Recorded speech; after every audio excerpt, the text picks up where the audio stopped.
What's going on, everybody? Welcome back to the channel. Today we're doing a gear review on the Apex Gear single pin sight with a detachable bracket. Stay tuned and we'll get into the pros and cons. See you in a sec. Okay, so just to get right into it, the Apex Pro, when it comes in the shipping, it comes with a manual on how to set it up and do everything. And it gives you all the specs on the back of it. So if you open up this bad boy up, you'll see everything that you need is all up and in here on how to set it up. The setup is a little janky with the pictures and the arrows pointing at everything. So we're gonna go over how to set it up so you can get your 20 dialed in perfectly and you'll be shooting bucks up to 90 yards away, if not more. All right, so right off the bat, what I love about this thing is the sturdiness. The material is made of an extremely solid material, so I have absolutely no doubt in my mind it can make it through the thickest of bush. The reason I chose a single pin instead of the traditional 5-pin was I've been shooting a 5-pin, and last year I lost 3 of those pins going through some thick stuff last year while I was hunting in the woods. I'm not gonna tell you where I was hunting because I saw some big bucks, but if you go to some other videos, you know exactly where I was hunting. But I love the simplicity of a single pin. Why? Because you have one pin and it opens up everything. Just the frame on this alone lets you see so much more while you're getting ready to shoot. So talking about the frame itself, I don't know the size of this, but you have something in here called the VersaPin, all right? Look at it from a different angle, all right? This VersaPin is interchangeable with a bigger and or smaller pin to help you see better down the range as you're putting your pin on the target. I was originally shooting the bigger one at first, but I decided to shift to the smaller one after a couple rounds, just because at the farther distances, I couldn't necessarily see the target as clear. Made the shift to the smaller one, opened up my world. Okay, the next best thing I love about this is obviously the dial. Okay, so the dial right here is your yardage dial. So what it does is when you come on the inside, you unlock your yardage lock, like so, and then all you do is dial to the yardage marker you want, okay? I know it's a little blurry so you can't see, but we'll fix that in a second. All right, the simplicity of this is amazing. I guess that's the benefit of having a single pin in general, all right? The con I have about this though is actually on the yardage lock itself. The material is a little bit flimsy. It feels solid, but it feels flimsy as you're going through it, as you're pushing back on it, like it could snap. No problems yet. I've been shooting it for about a month, so everything's hunky-dory and perfect. Okay, so let's get into the basic setup of this and how to set up from the original get-go and get your 20 dialed in. All right, so in the instructions it gives you, it breaks down exactly how to set it up, all right? And then it shows you the pictures, all right? If you look at these pictures right here, it tells you how to set everything up and it points at certain things, but the arrows and the quality of the picture are not the greatest in the world, okay? So we're gonna go through it real quick. Okay, we're looking at the floor. So as you get ready to set up your gear, your new sight, you're gonna have everything that you need that comes in the packaging. Just know that when you're looking in the packaging, it is actually behind the instructions. I couldn't see this for a second when I originally did it. All right, so this packaging comes with all the pre-yardage markers, perfect, and the sample instructions, okay? So this sample instruction is gonna be what's on the sight when you originally open it, and you're gonna tune it to this originally. Here's your second VersaPin size. It has all your Allen wrenches and or hex wrenches, and it has an extra battery for the light that is actually built into it as well. So on the original setup, what you're gonna do is you're gonna come here and you're gonna look at your windage gain adjustment knobs, which are right here. These little dark points, if you see them, the hex bolts, okay? So what you're gonna do is you're gonna loosen them up and you're gonna have to find your 20, all right? So when you have the sample tape that is originally on there, you're gonna have to loosen these up. You're gonna have to move the bracket itself all the way down to where the prescribed 20 is, okay? And then you have to find it, right? So after you loosen, retighten before you shoot, start looking for your 20, retighten, and so on and so forth, okay? Once you get your 20 locked on, what you're gonna do is you're gonna tighten this on the back, right here again, and you're going to keep it there. Now, so that's for your elevation, all right? For your windage adjustment, here's the knob right here, okay? So you see what I'm talking about? Left, right is gonna, this knob is gonna move it left and right, your windage, like I just said.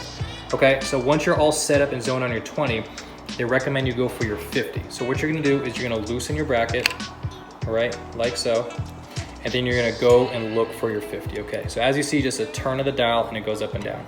So originally for me, when I was setting this up on the sample tape, My 50 was all the way up on the 70. Is that gonna be exact for everyone? Of course not.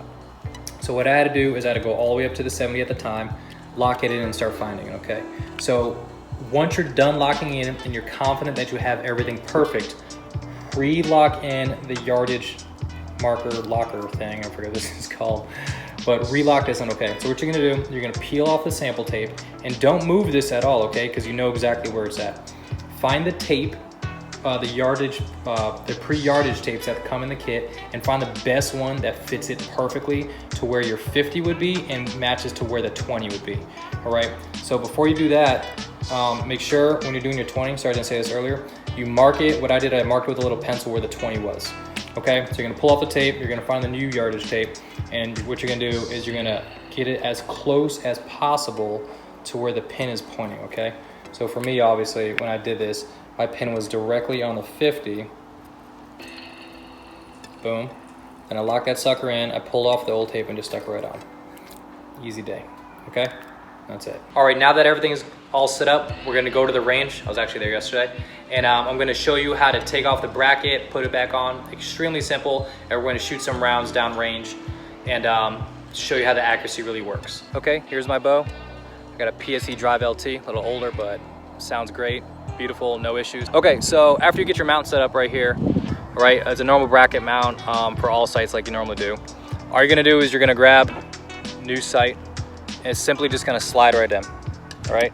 There are pre-yardage mark or spots on the bottom, as you can see right here, which will tell you which ones you set up if you want it farther or closer to you.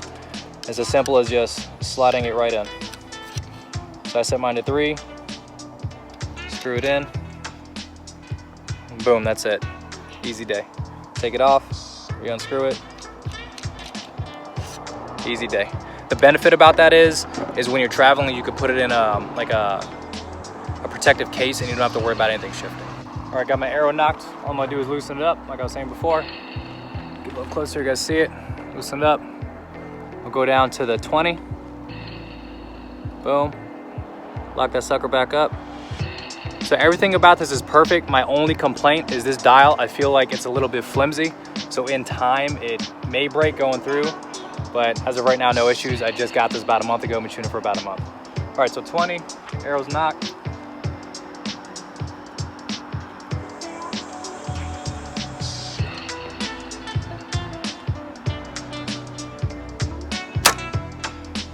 Bullseye. All right, so now knock the arrow. Let's say deer, elk, bear, whatever you're going for.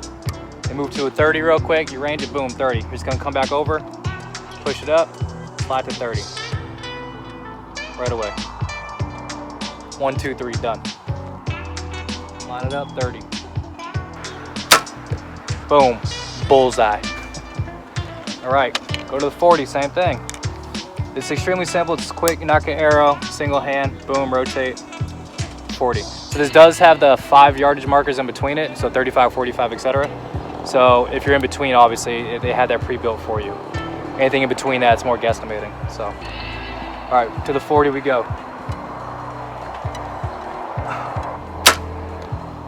Not bullseye, but close. All right, we're gonna go to the 50. We might drop a bomb at 70 just to see. Because I see they actually you know what? I got 2 arrows left. We'll go 70 and 82, which I rarely shoot, but just to show you that it could get you in range that easily, and all you have to do is start shooting for it. All right, so we're going to the 50.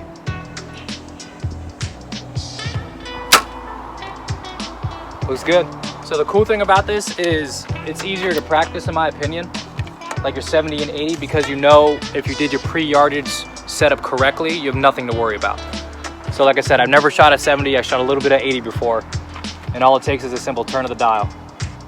We're gonna go straight to 70 now. Let's see, I'm very curious about this. I've never shot 70, but if everything was set up perfectly on the initial setup, I should be right around or damn near on. Let's check it out.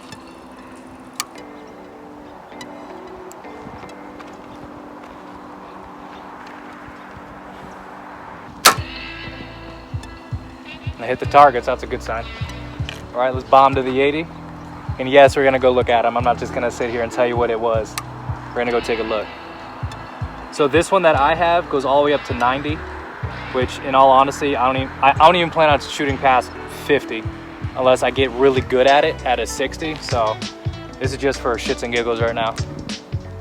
All right, to 80 we go. They got a little orange mark up there.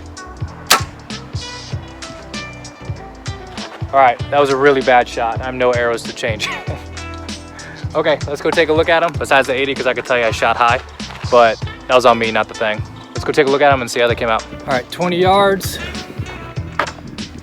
dead on. 30 yards, smoked them. 40 yards, a little low left, but I'll take it. 50 yards, dead on. To the 70. So this is on me, obviously. But the fact that it was just, looks like it was just a little left. Very low and obviously way left. I don't practice though. But the good thing about that smaller VersaPin, it helps you see this. You know, I lied, I did hit this, but it punched through. That's what everyone says, right? It punched through, for sure. There's my arrows right there. Okay, that's all she wrote. Thank you so much for watching. I really like this sight so far. Like I said earlier, I've been shooting it for a month. Quick pros on it, the simplicity of it. You can't miss out. It has the fives in between, like 35, 45, etc. in between to help you with those in-betweens, which is great. The con of it would obviously be if a deer or elk or bear or whatever you're going for, antelope, sprints 20 yards, stops and looks back at you. Where on a traditional 5-pin, you'd already have that yardage already picked out with one of the pins. Besides this one, you have to get another range, dial over and go. But you have the confidence now with that pre-yardage tape that is already built onto it that you know you're making an extremely accurate shot. That's all. Thank you so much for watching. If you haven't already, drop a like, drop a comment, let me know what sight you are shooting and if I should check out another one, like those super fancy ones with the built-in GPS and the crosshairs. Those things are awesome. I believe that's actually the COVERT Pro from Apex gear, maybe in a couple years, but I love the simplicity of this. It's super simple. On top of that, click subscribe. We will be making videos at least twice a week. I am deploying again in January, so stick with me. Let's have some fun and let's show them what San Diego is all about. See you guys soon. Peace. I missed the camera. Haha!